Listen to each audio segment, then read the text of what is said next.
అందరికీ నమస్కారం. ఒక చిన్ని కవిత. అంశం శ్వాస.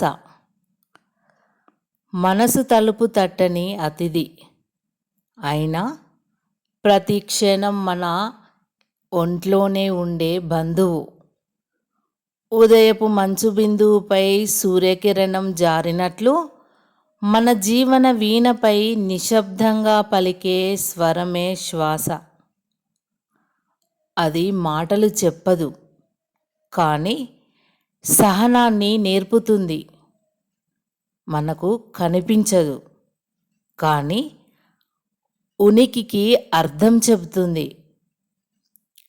కొండ శిఖరాన్ని చేరిన గర్వానికి, లోయలో జారిన ఓటమికి ఒకే రీతిగా తోడుగా నిలిచి ఇది గడిచిపోతుంది అని చెవిలో చెబుతుంది.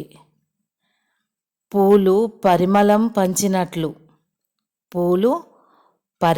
పంచినట్లు, నదులు ప్రవాహం సాగించినట్లు శ్వాస కూడా ఆగకుండా తన ధర్మాన్ని నిర్వర్తిస్తూనే ఉంటుంది. మనిషి మాత్రం చిన్న చిన్న కలహాలతో, అహంకారపు గోడల కోసం తన మనసును తానే బంధించుకుంటాడు. శ్వాస నవ్వుతూ చెబుతుంది, నాలోకి వచ్చే గాలిని నేను ఏమీ అడగను, బయటకు వెళ్ళే గాలికి నేను అడ్డు చెప్పను. ప్రవహించడమే నా స్వభావం. జీవితం కూడా అంతే కదా. పట్టుకొని ఉండాలనుకున్నవి జారిపోతాయి, వదిలేయాలనుకున్నవి జ్ఞాపకాలై నిలుస్తాయి. కాబట్టి శ్వాసలాగా స్వచ్ఛంగా జీవించు.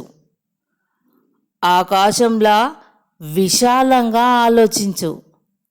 శ్వాసలాగా స్వచ్ఛంగా జీవించు.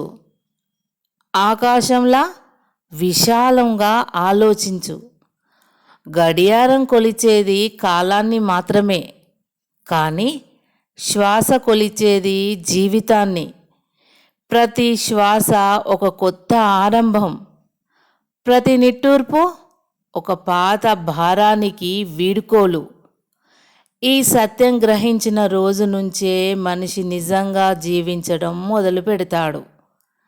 శ్వాసను ఎప్పుడూ ఎవరూ చూడలేదు, కానీ దాని విలువను ఎవరూ మర్చిపోలేదు.